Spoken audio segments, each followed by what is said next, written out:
body was discovered just before sunrise, lying in a barley field at the edge of the village, where the mist clung low to the ground like a living thing. At first glance, there was nothing wrong with him. He appeared to be asleep.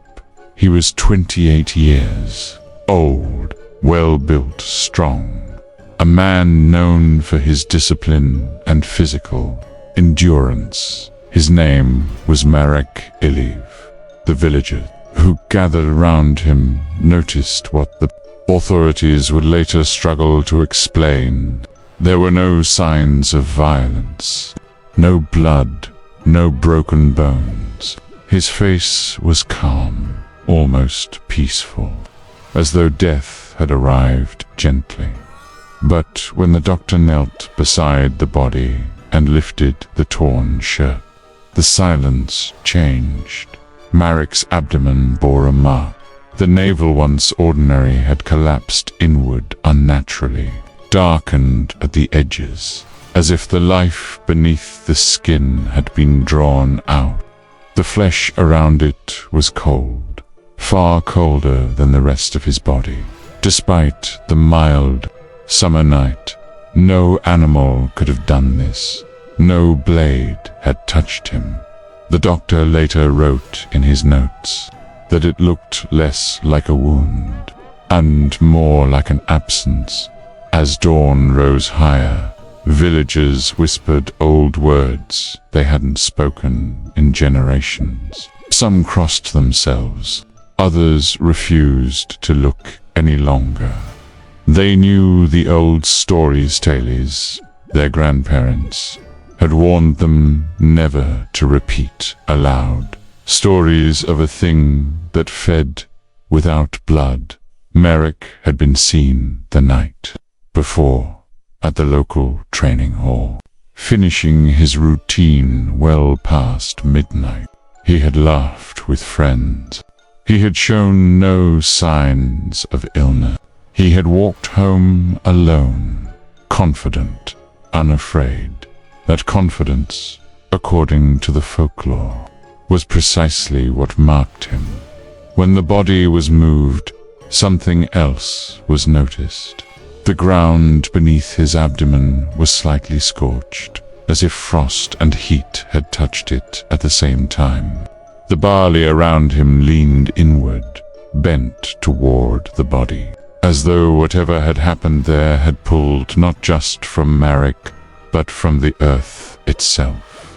That night, the village elder opened a locked chest that had not been touched in decades. Inside were records, drawings, warnings. Each described men like Marek. Each described the same mark, and each ended with the same sentence, written in trembling ink. When the navel is empty, the body still stands, but the man is already gone. The villagers sealed their windows that evening, not because something had arrived, but because something had returned. Asterisk. By nightfall, the village felt altered, as if the land itself had become aware of what had happened and was holding its breath. And those who had seen Marek alive only hours before now spoke of him in the past tense with quiet disbelief, because strong men were not supposed to die like that.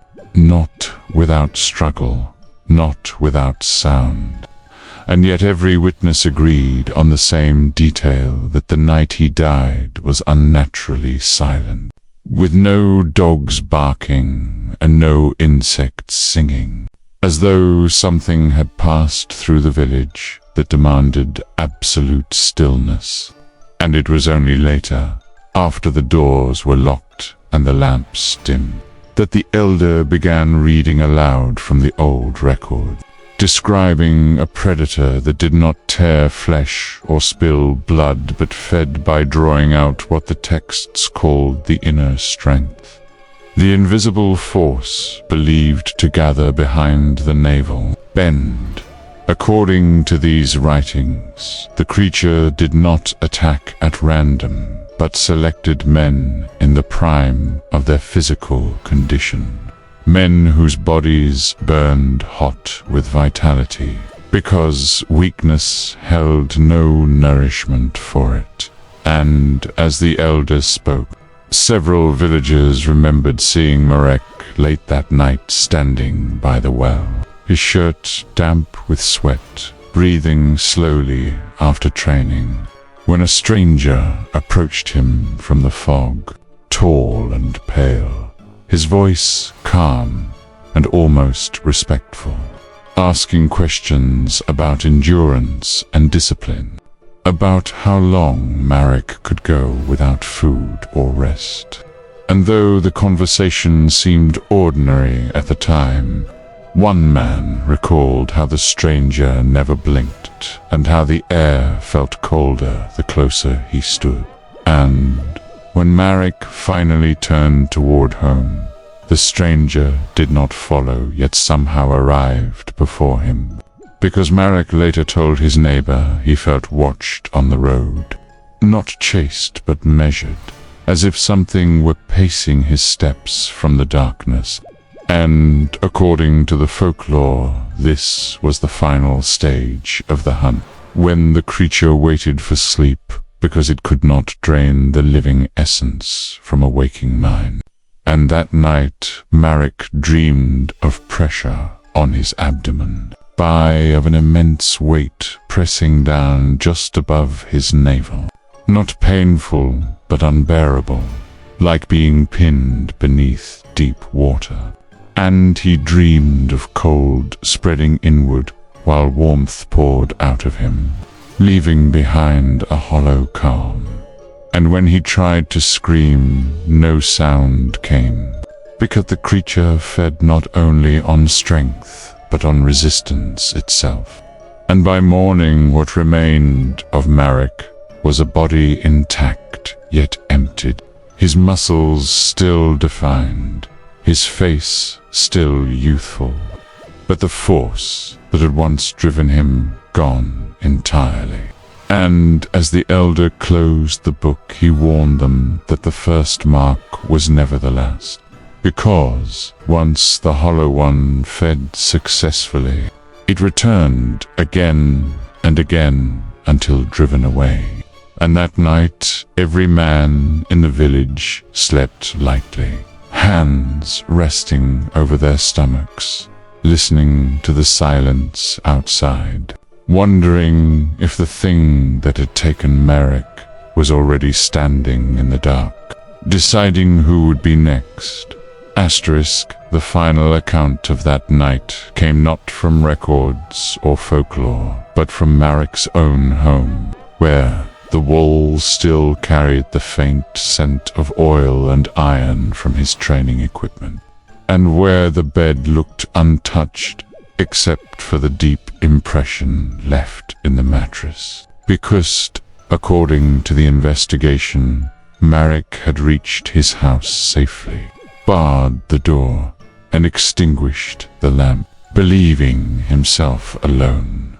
Yet sometime after midnight, a presence entered the room without sound, not by force, but as if the darkness itself had thickened and taken form. And the old texts described this moment precisely, stating that the Hollow One did not cast shadows because it was the shadow. And as Marek slept, his breathing slowed unnaturally, his body locked in place by a paralysis that felt like deep exhaustion rather than fear. And in this state, the creature revealed itself only partially, never fully seen, only felt as a weight pressing down through the air, compressing the space above his abdomen until it felt impossible to draw breath. And witnesses in later cases would say the same thing, that the moment before feeding was always silent and heavy, like the world holding its breath. And as the pressure intensified, Marek's body reacted instinctively, muscles tightening, heart racing. But the strength he had built for years meant nothing here, because the feeding did not involve tearing or violence. Only a slow, relentless pull, focused entirely at the navel, where warmth gathered and then vanished, drawn inward as if through an unseen wound. And the creature fed patiently, methodically, draining not flesh but endurance, discipline, and vitality, the very qualities Marek had shaped his life around. And when the process ended, there was no scream, no struggle, only a deep release, like something vital being unplugged, leaving the body intact but hollow. And according to the elders' notes, this was why victims often appeared peaceful, because the mind shut down before it could understand what was being lost. And when the creature withdrew, it left behind a mark that darkened slowly, not from injury but from absence, a place where life once gathered and now did not. And as dawn approached, the Hollow One departed the house the same way it had entered, dissolving into the thin spaces between shadows, already sustained, already calculating how long the nourishment would last, because the texts warned that it always measured consumption carefully, never taking too much too quickly, so it could return again. And as the sun rose, Marek's body cooled faster than it should have, as though the warmth of life had been removed at its source. And when the villagers later stood in the quiet room, they felt an oppressive emptiness that no open window could clear.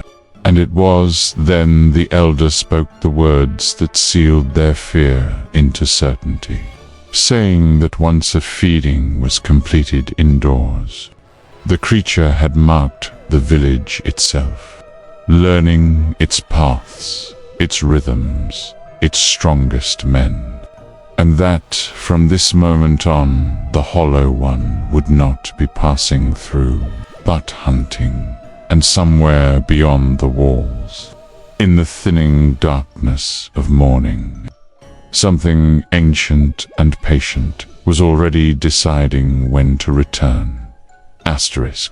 By the third night after Marek's death, fear had shifted into calculation, because the villagers were no longer asking what had happened, but why him. And it was during this uneasy period that the pattern began to surface, slow and undeniable, as the elder gathered testimonies and cross-referenced them with the brittle pages of the old manuscripts, discovering that every previous case followed the same rule, that the Hollow One never took the sick, the elderly, or the desperate, but instead selected men in the peak of physical condition, men who trained their bodies with discipline and restraint, whose strength burned steadily rather than wildly. And according to the texts, this was not preference but necessity, because the creature fed on a refined form of vitality that only existed in those who had mastered their bodies. And as this realization spread through the village, the training hall fell silent for the first time in years, its doors closed not by law but by fear, while men who once took pride in their strength now wondered if it had made them visible, like a signal fire in the dark. And the elder explained that the Hollow One perceived vitality the way hunters perceived heat, sensing it from afar, drawn toward it without conscious thought. And this explained the stranger's question. The way he lingered near places of discipline and effort, measuring without touching, And as the villagers listened, they began to recall other moments they had dismissed. A pale man watching from the tree line during early morning runs. A reflection in the river that did not match the body standing beside it. A sudden chill that swept through rooms where strong men gathered, and the more they remembered, the clearer it became that Marek had not been chosen at random, but had simply been the most visible. The brightest source of nourishment in a place full of fading lights. And this realization carried a terrible weight, because it meant the Hollow One was still nearby, still observing, still deciding. Banned.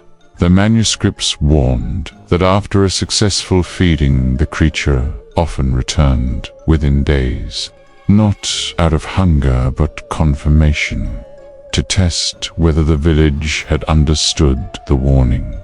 And as night fell again, the men of the village made quiet, instinctive changes, loosening their routines, skipping meals, feigning exhaustion, trying to dull the inner fire they once cultivated with pride, while others did the opposite, refusing to hide, convinced that fear itself was the true weakness.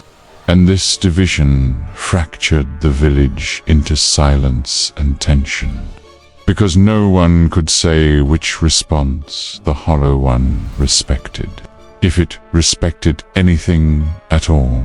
And as the lamps were extinguished and the streets emptied, a cold wind moved through the narrow paths, carrying with it the same unnatural stillness that had marked the night of Marek's death. And somewhere beyond the fields, unseen but attentive, something ancient registered the change, sensing not one signal but many, adjusting its patience accordingly, because the texts were clear on one final point, written in ink so faded it looked like dried blood, that once the pattern revealed itself, the hunt truly began. The second death confirmed what fear had only begun to suspect, because it occurred not in secrecy but in defiance. When Thomas Vec, 28 and widely known for his strength and discipline, refused to change his routine, continuing his nightly conditioning along the river path as if the darkness were ordinary and harmless. And those who saw him last said he appeared focused rather than afraid, convinced that awareness alone could protect him. Yet the manuscripts warned that confidence was the Hollow One's most reliable invitation. Banned. And when Thomas failed to return by dawn, a search was organized that followed the riverbank through thick fog until his body was found lying on smooth stones just above the waterline, positioned carefully, almost respectfully, as though placed rather than dropped. Blunt. And again there were no wounds, no blood, no sign of struggle, only the unmistakable mark at the navel, darker than Marek's had been, as if the feeding had been longer, more deliberate. And the doctor noted something new this time, recording that the skin around the abdomen showed faint branching discolorations beneath the surface, like veins that had briefly carried something unnatural before going cold. And when the elder compared this detail to the texts, he grew visibly unsettled, explaining that the Hollow One always fed deeper on its second return, testing how much it could take without drawing attention from forces older than itself. And this detail terrified the villagers more than the death itself, because it meant the creature was not merely feeding, but adapting, refining its method. And as word spread, men who had once laughed at the warnings now refused to sleep alone, while others reported waking in the night with a sensation of pressure on their abdomen, followed by extreme fatigue by morning, symptoms the manuscripts described as incomplete feeding, failed attempts that left the victim alive but weakened. And this suggested that the Hollow One was probing the village, measuring resistance, learning who could be taken fully and who could not. And as the second body was carried back through the fog, the river water around the stones where Thomas lay began to ripple unnaturally despite the absence of wind, forming slow circular patterns that persisted long after the body was removed, a phenomenon the elder recognized immediately, because the texts stated that when the Hollow One fed near flowing water, traces of drained vitality sometimes bled into the environment, disturbing natural movement, and that such disturbances were signs the creature was growing stronger. And that night the village held no formal mourning, because grief required safety, and safety no longer existed. And as the lamps burned low, those still awake listened for footsteps that never came, watched shadows that did not move, and wondered whether the creature was satisfied or merely preparing, because the manuscripts were clear that the Hollow One never stopped at 2, and that once a village revealed both fear and defiance, the creature interpreted it as permission.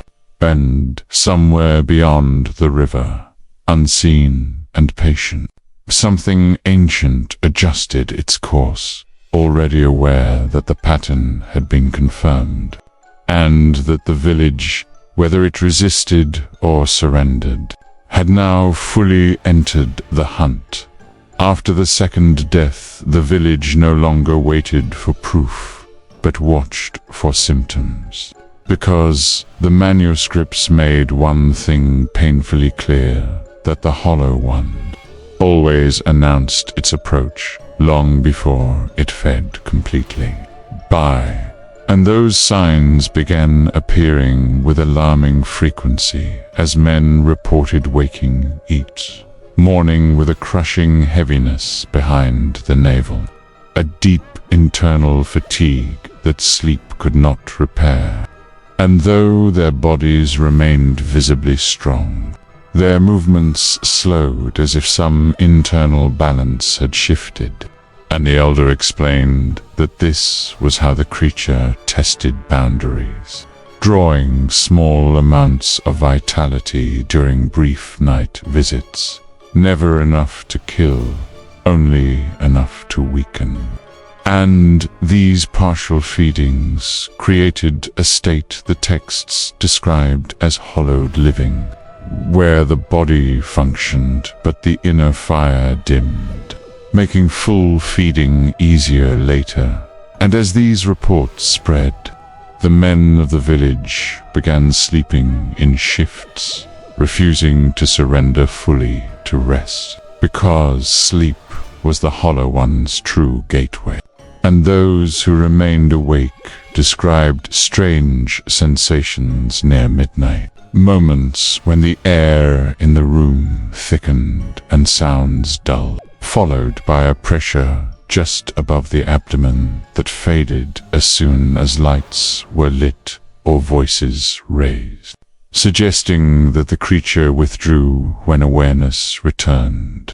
And this behavior confirmed another detail from the texts, that the Hollow One was cautious, retreating at the first sign of resistance, because while it fed on strength, it feared disruption. And yet, despite these precautions, the signs continued, and one man collapsed during daylight training, his body intact but trembling uncontrollably, later confessing that he dreamed each night of standing in darkness while something measured him from behind, never touching, only evaluating. And the elder recognized this stage immediately, warning that once the dreams began, selection was already underway, and that attempts to weaken oneself intentionally only confused the creature briefly, because it could sense not just physical condition, but intent. And those who hid their strength often drew more attention than those who stood openly, and this revelation fractured the village further, as some chose isolation, while others banded together, believing that proximity and noise might offer protection.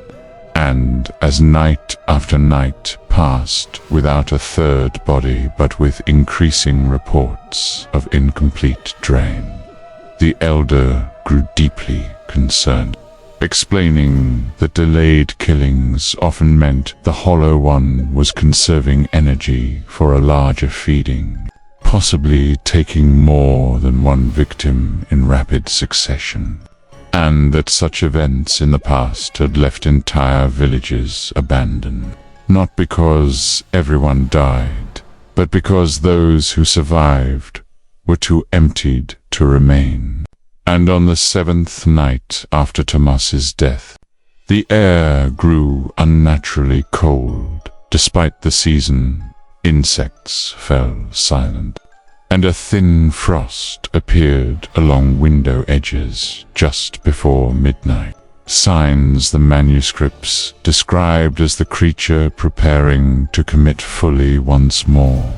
And as the villagers sealed their doors and gathered in fearful stillness, the elder spoke one final warning in a voice barely above a whisper, saying that the Hollow One had finished studying them, that the signs before sleep had ended, and that somewhere in the surrounding darkness, something ancient had already chosen its next mark, not at random, but with careful, patient certainty. Chapter 3 began not with a death, but with discovery. When the elder finally unlocked the last compartment of the chest that had remained sealed even during earlier readings, a narrow section wrapped in oilcloth and bound with iron wire, containing pages so old they crumbled at the edges when touched.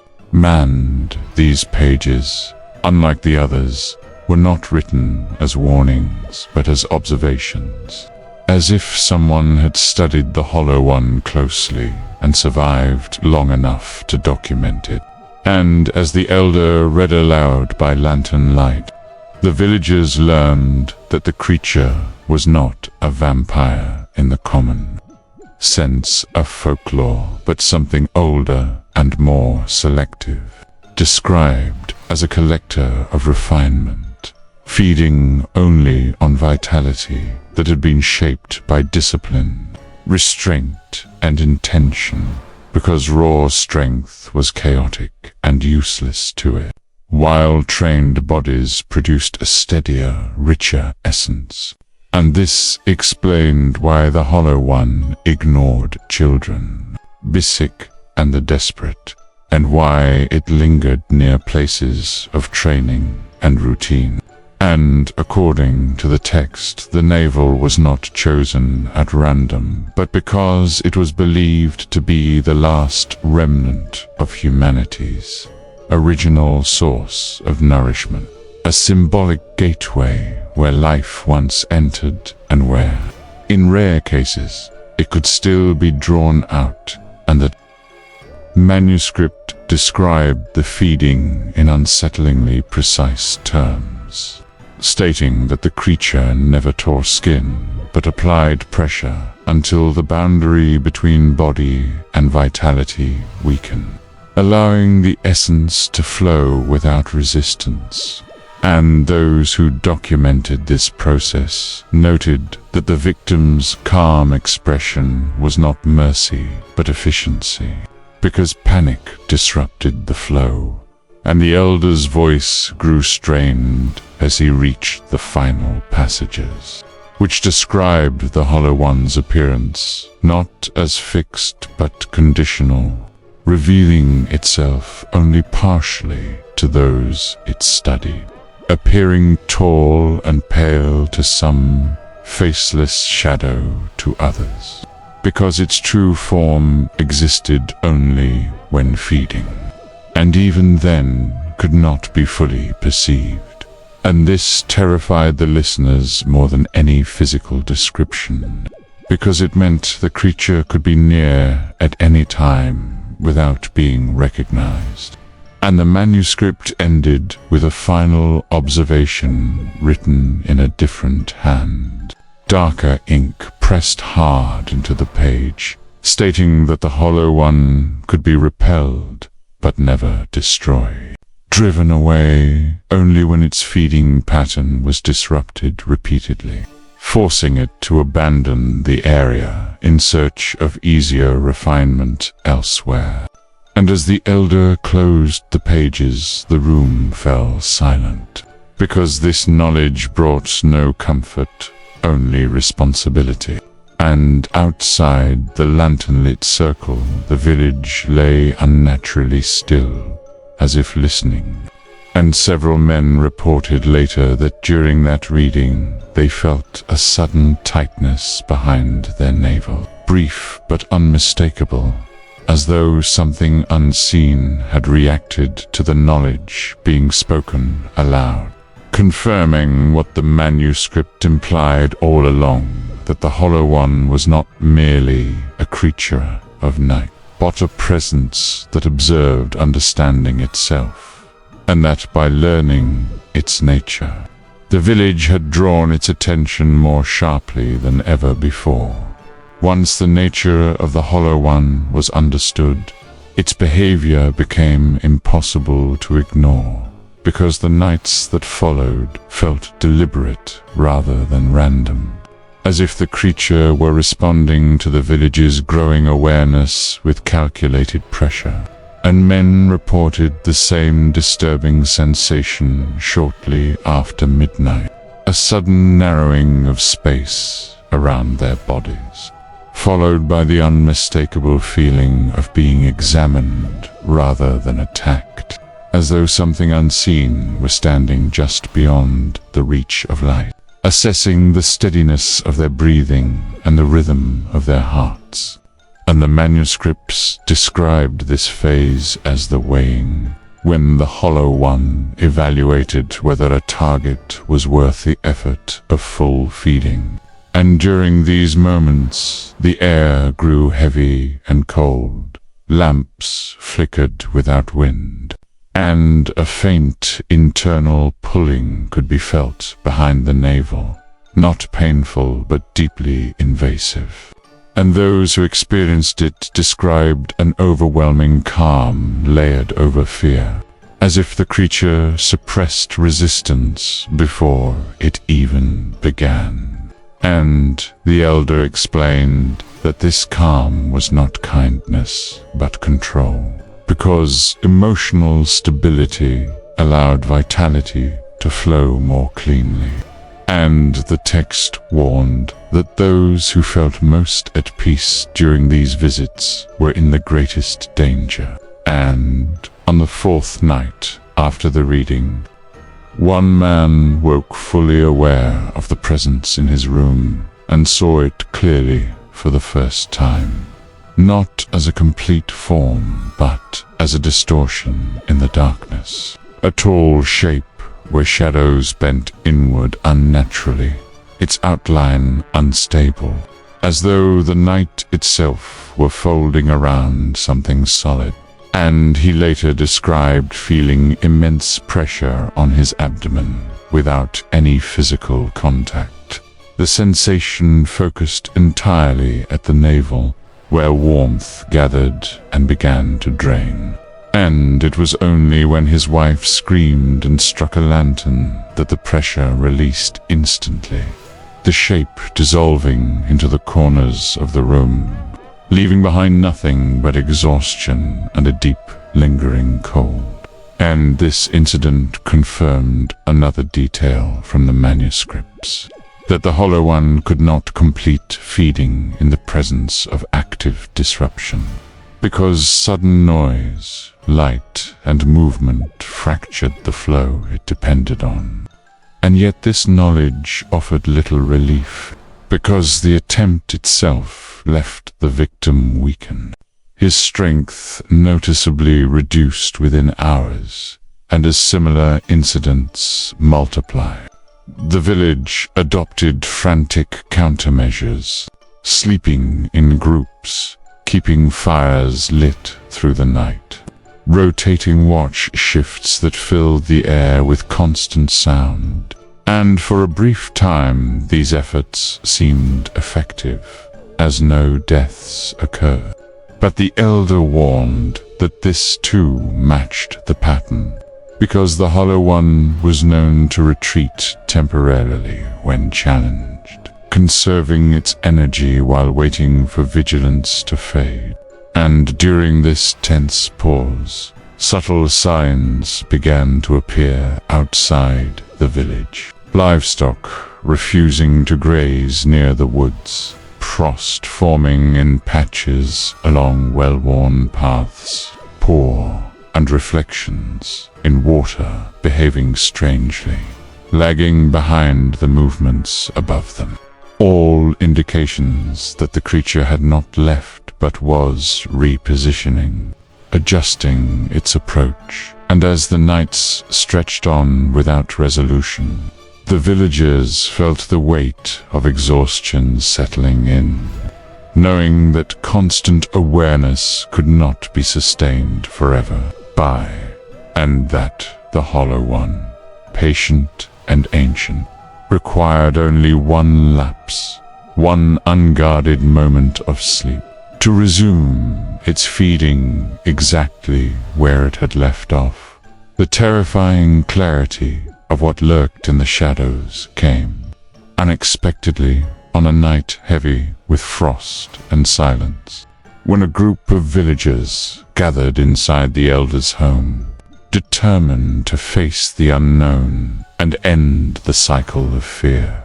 And as the fire crackled in the hearth, the youngest among them, a man named Andre, resolved to stay awake through the night, his gaze fixed on the doorway as the others dozed in uneasy shifts.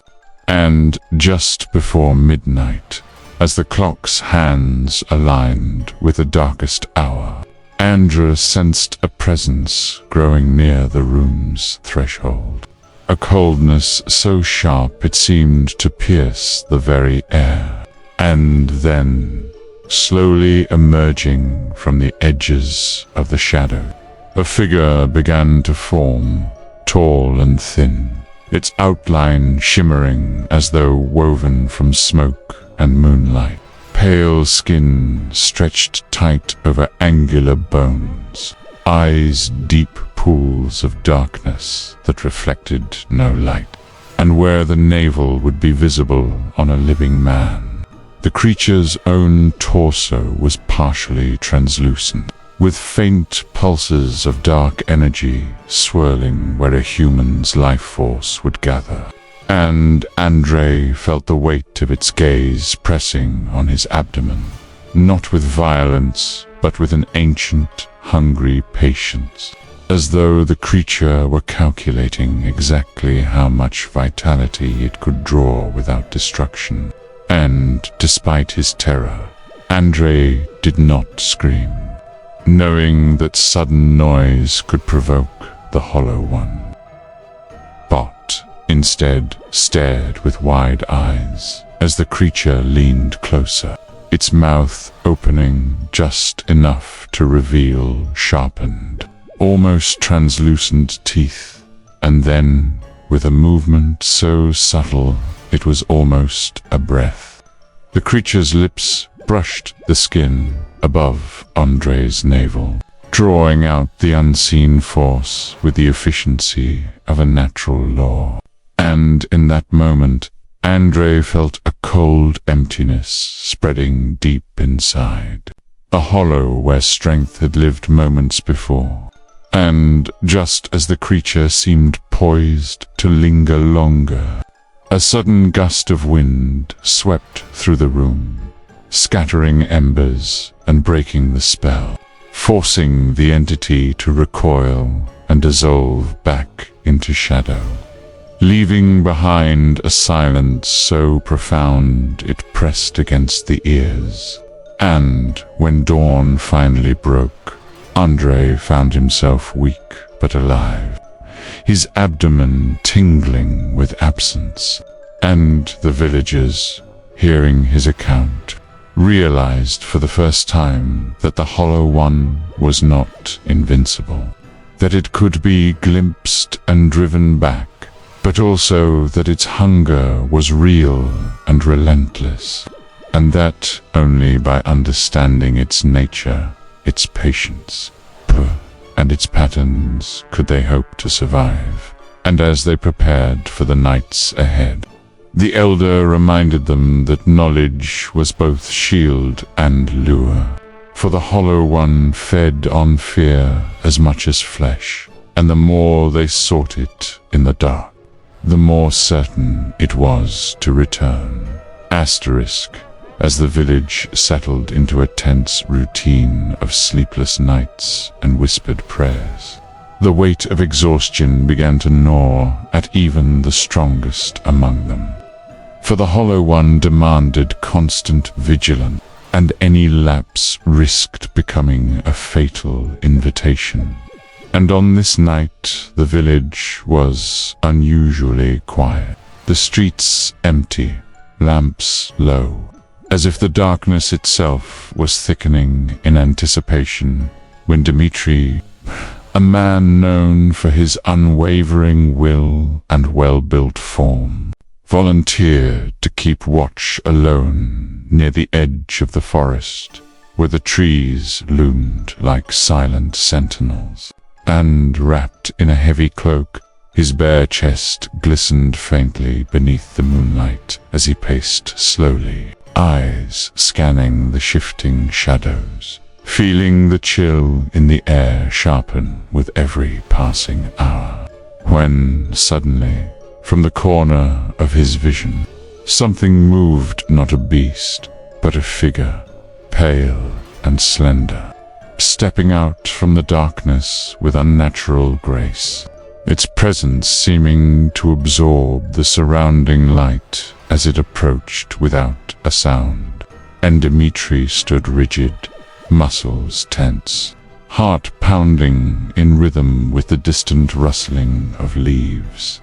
And though he was no stranger to fear, he felt something deeper, ancient hunger, pressing against his very core, a coldness pooling near his navel, as if invisible hands were probing beneath his skin, measuring the strength he had so carefully cultivated.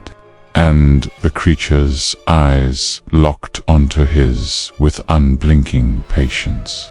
Not malicious rage, but a predator's calculation, waiting for the precise moment when Dmitri's defenses would falter. Because the Hollow One never rushed, always patient, always precise. And as Dmitri's breath slowed and his body stiffened against the growing pressure, the creature leaned closer, its pale face inches from his abdomen, teeth glinting faintly in the moonlight, poised to begin the slow, relentless feeding, when a sudden cry shattered the stillness. A torch ignited near the tree line, and the creature vanished like smoke on the wind, leaving behind only a chilling silence and Dmitri's trembling form.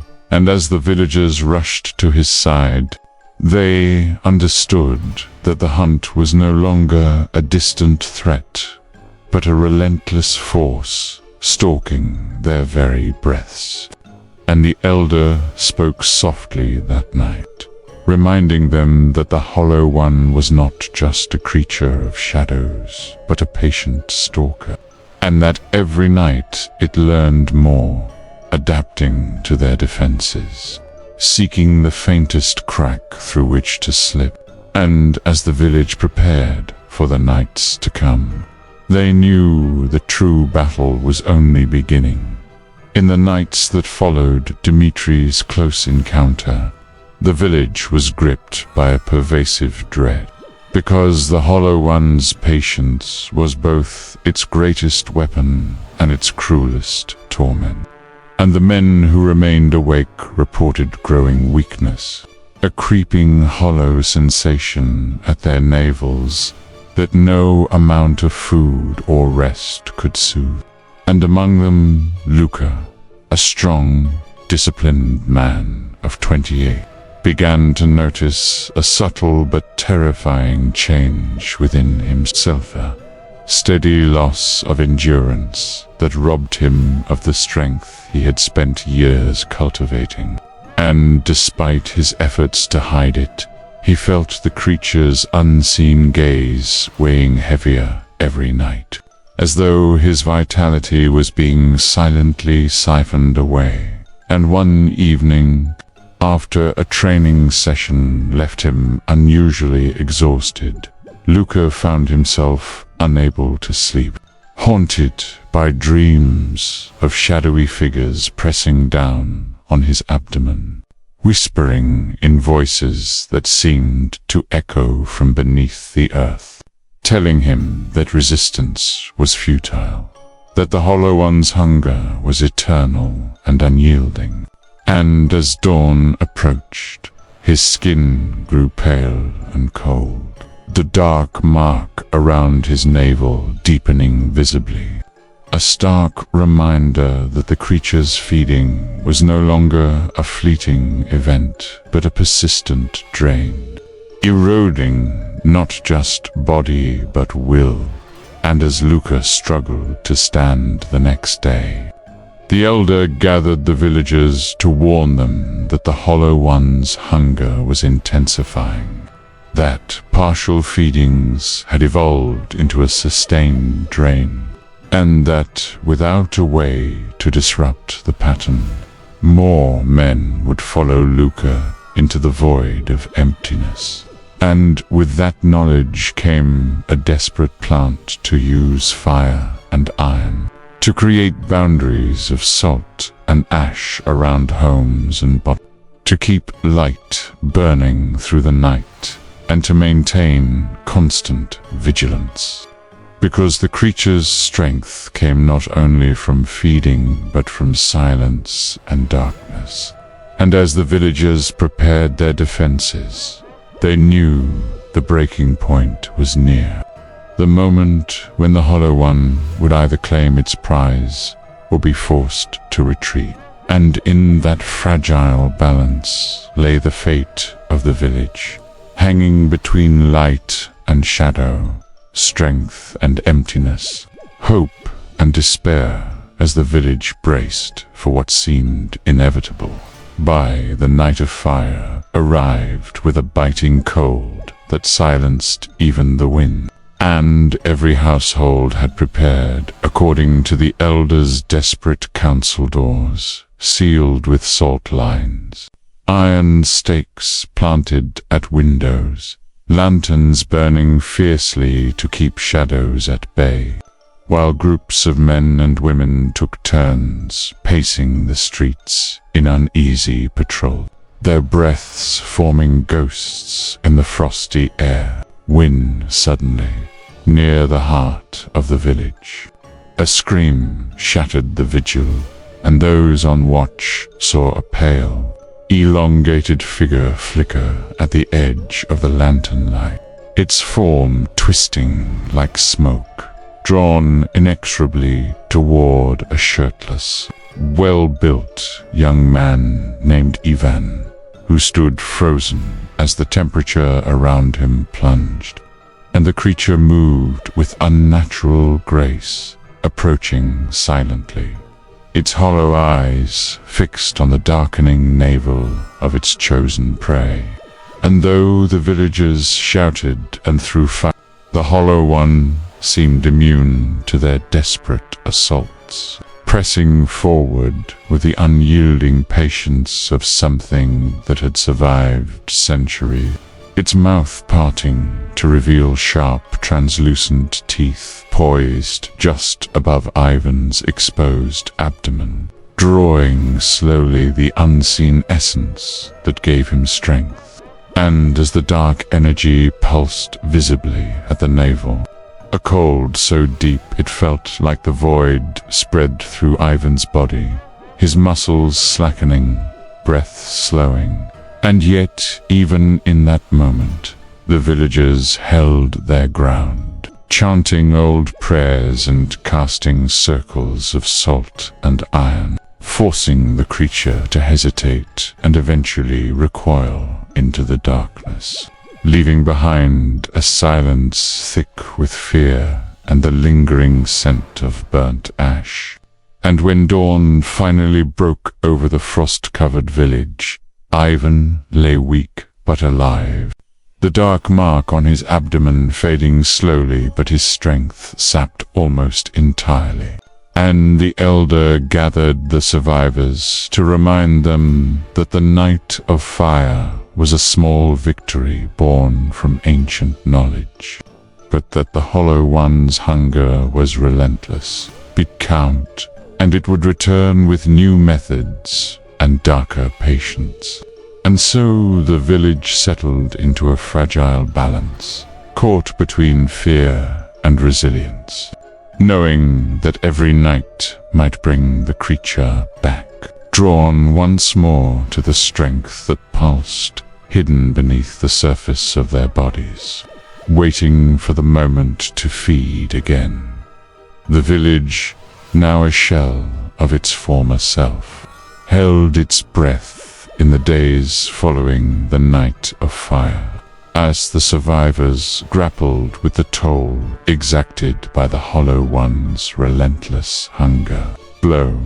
And in the quiet moments between they prepared for what they knew must come, a final stand against the ancient predator that had haunted their nights and drained their strength. Pass, and the elder, his face etched with exhaustion and resolve, called together the remaining men, all strong and disciplined, yet visibly worn, instructing them to gather at the old training hall, a place once filled with laughter and determination, but now thick with fear and fading hope, where they would attempt a ritual passed down through generations.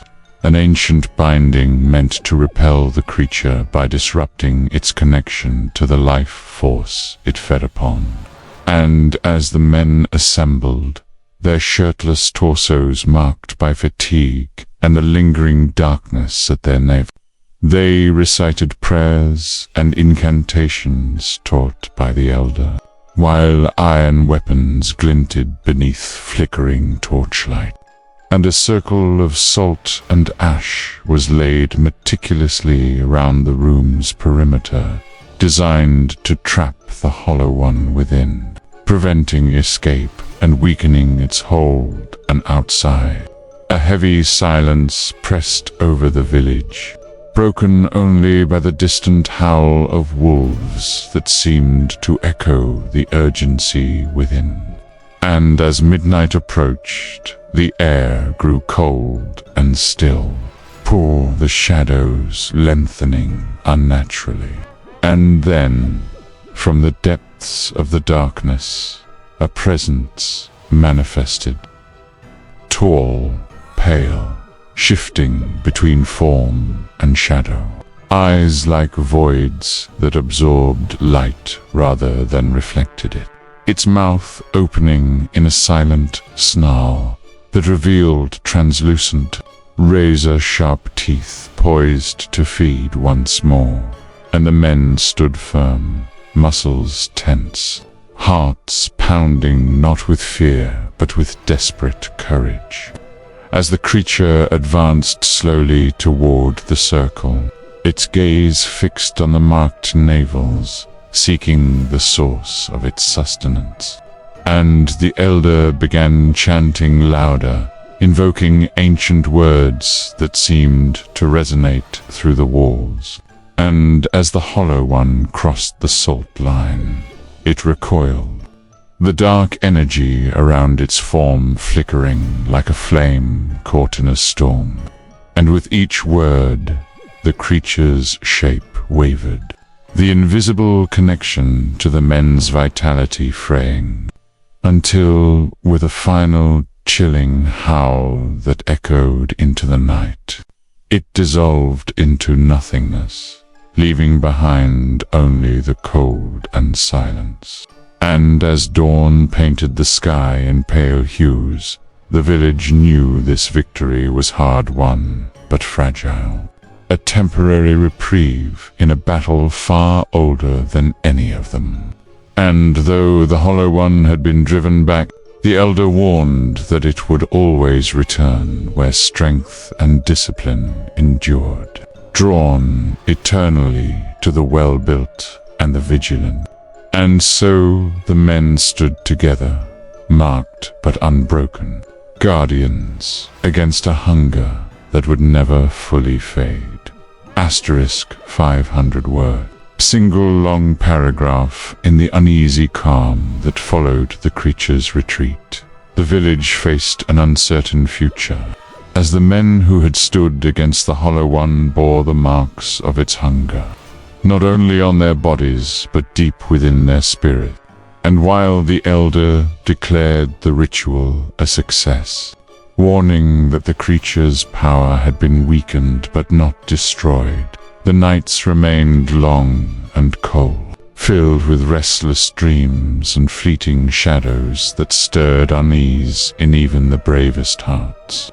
And as the days passed, the dark marks at the navels of those who had faced the Hollow One began to fade slowly.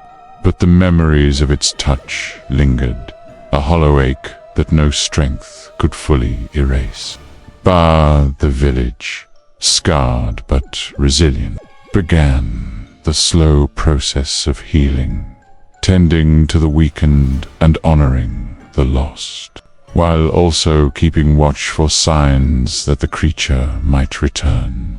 Because the elder's voice, though tired, was firm in reminding them that the Hollow One's hunger was eternal, a shadow cast over those who lived by discipline and strength.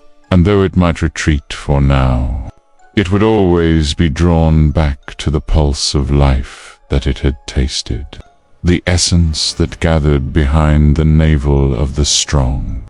And so the villagers lived each day in quiet vigilance, training anew, building defenses not just of iron and salt, but of knowledge and unity, knowing that while the Hollow One's hunger might wane, it could never be fully sated, and somewhere beyond the forest's edge, in the fading mist of dawn, the ancient predator waited patiently, its hunger less fierce but far from gone, a lingering presence in the darkness, watching, waiting for the cycle to begin anew. Though the immediate threat had receded, the village remained forever changed, marked by the relentless presence of the Hollow One, whose hunger echoed long after its shadow vanished.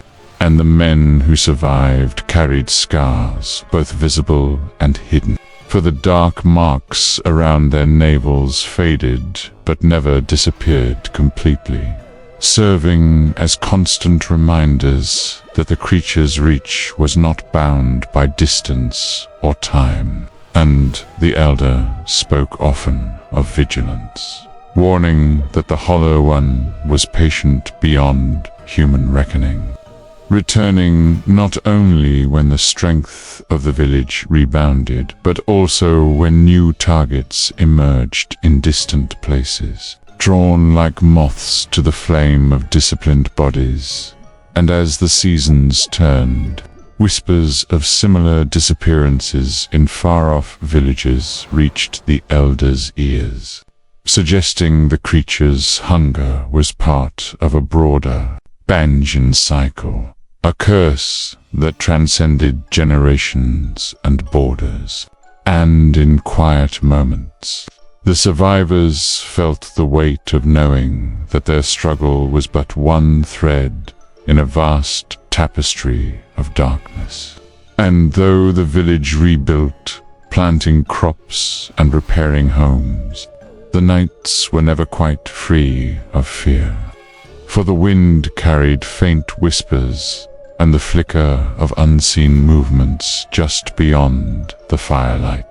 And sometimes, in the silence before sleep, a cold pressure would gather behind the navel, a reminder that the Hollow One's hunger might one day return to claim what it had tasted before. And so the villagers lived in uneasy harmony with the unknown, their strength both shield and beacon, aware that the true battle was eternal, fought not just with weapons and wards, but with the unyielding will to survive in the face of something that fed on the very essence of life itself.